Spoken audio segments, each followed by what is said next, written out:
11% slovenskega ozemlja sodi med zavarovana območja. Krajinsko pestrost zavarovanega območja ob Kolpi že 5. leto poskuša ohranjati krajinski park Kolpa. Poleg 81 naravnih vrednot, od katerih ima 16 status naravnega spomenika, upravljamo pa tudi edini strogi naravni rezervat v Republiki Sloveniji, to je hrastova loza pod Miliči.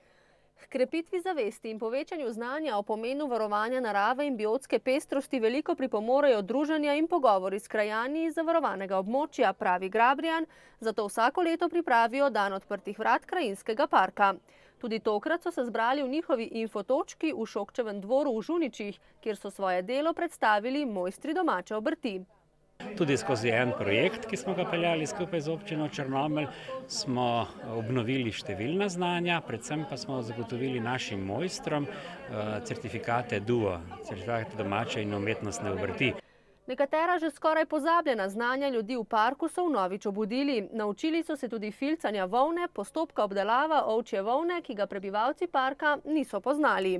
Ne, dokler ni krajinski park se odprl in pol so nam zrihtali te delavnice in smo se naučili in filcati, cekarje delati in mila filcati in taki dosti stvari.